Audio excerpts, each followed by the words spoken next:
ओम शांति। आज का मुरली का तारीख है 18 मार्च 1971 का। हेडिंग है विजयी बनने के लिए संग्रह और संग्राम की शक्ति आवश्यक। आज विशेष भट्टी वालों के लिए बुलाया है। भट्टी वालों ने क्या क्या धारणाएं की है यह देख रहे हैं। आज खास 2 बातों की धारणाएं हरेक के इस साकार चित्र द्वारा देख रहे हैं। 2 शक्तियों की धारणाएं देख रहे हैं कि कहाँ तक हरेक ने अपनी यथाशक्ति धारणा की है। वह 2 शक्तियां कौन सी देख रहे हैं? एक तो संग्रह करने की शक्ति और दूसरी संग्राम करने की शक्ति। संग्रह करने की शक्ति भी अति आवश्यक है। तो जो भट्टी में ज्ञान रत्नों की धारणा मिली है उसको बुद्धि में संग्रह रखना और इस संग्रह करने से ही लोक संग्रह कर सकेंगे। इसलिए संग्रह करने की और फिर संग्राम करने की शक्ति दोनों ही जरूरी है। दोनों शक्तियां धारण की है।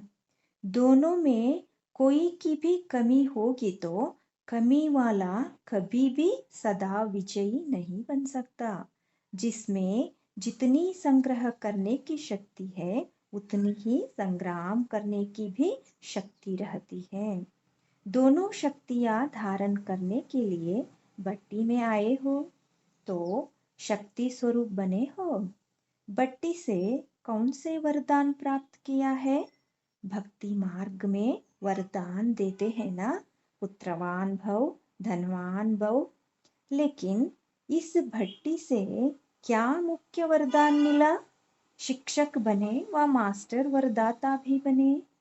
एक वरदान मिला शक्तिवान भव, दूसरा वरदान मिला सदैव अव्यक्त एक रस अवस्था का।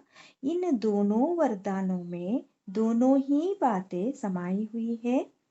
यह दोनों ही वरदान प्राप्त करके संपत्तिवान बनकर अपना प्रैक्टिकल सबूत दिखाने लिए जाना है।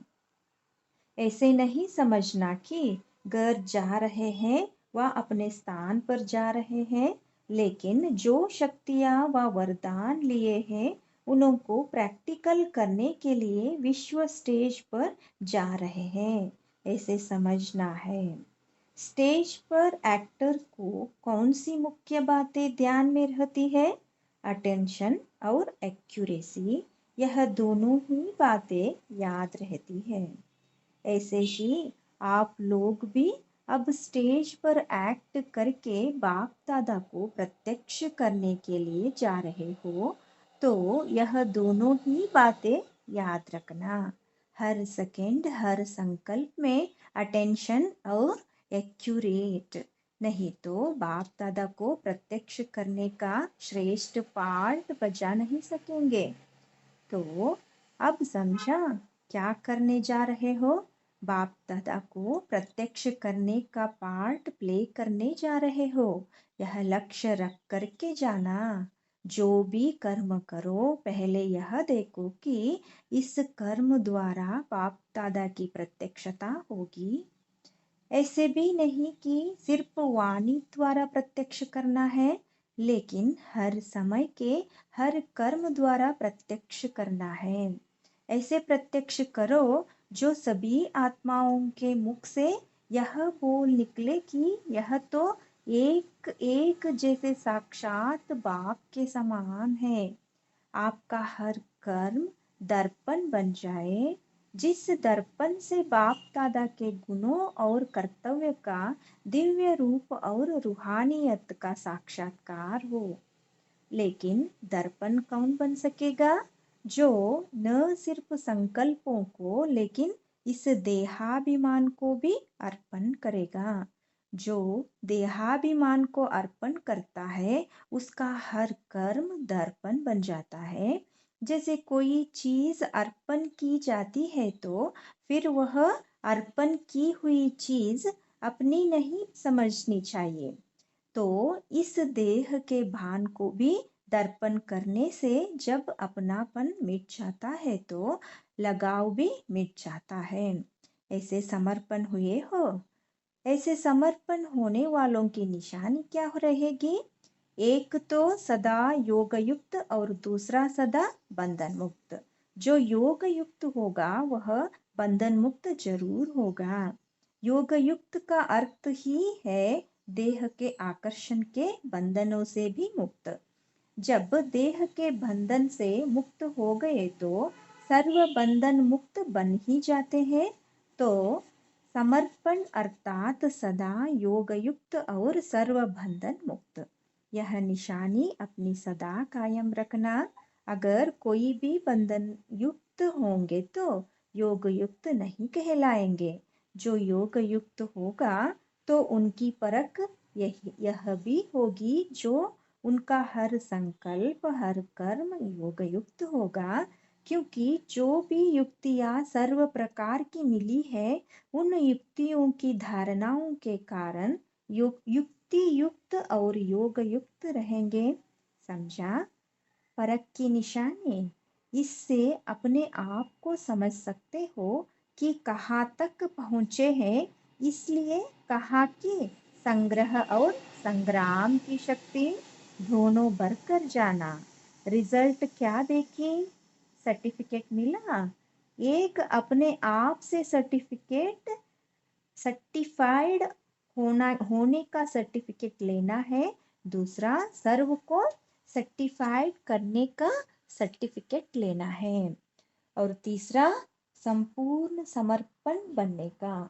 समर्पण यह नहीं कि अबू में आकर बैठ जाए, तो समर्पण होने का भी सर्टिफिकेट लेना है।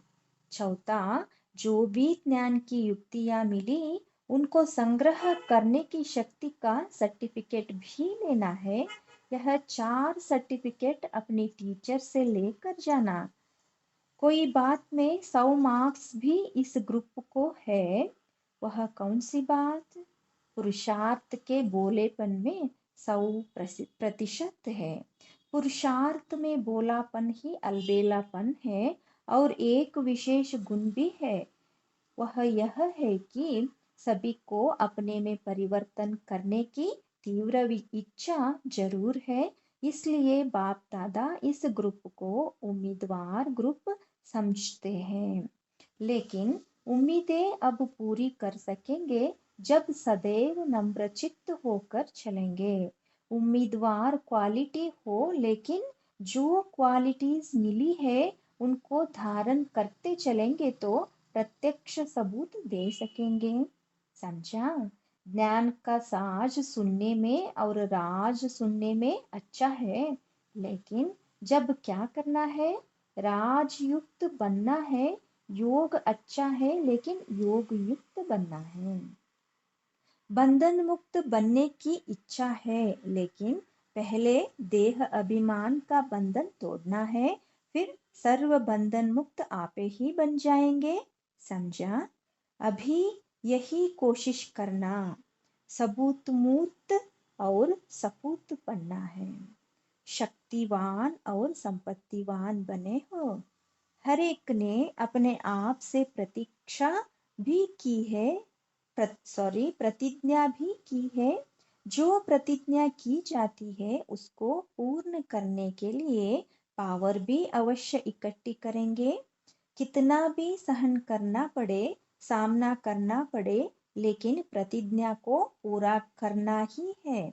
ऐसी प्रतिज्ञा की है।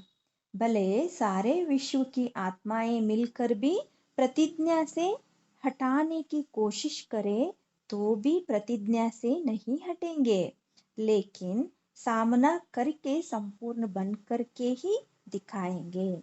ऐसी प्रतिज्ञा करने वालों का यादगार बना हुआ है अचलगढ़। तो सदैव यह याद रखना कि जैसे हमारा यादगार है वैसा अब बनना ही है। यह तो सहज है ना। स्थूल निशानी को याद रखने से नशा और निशाना याद रहेगा। यह जरूर अपने को समझना है कि सारे विश्व से चुने हुए हम विशेष आत्माएं हैं।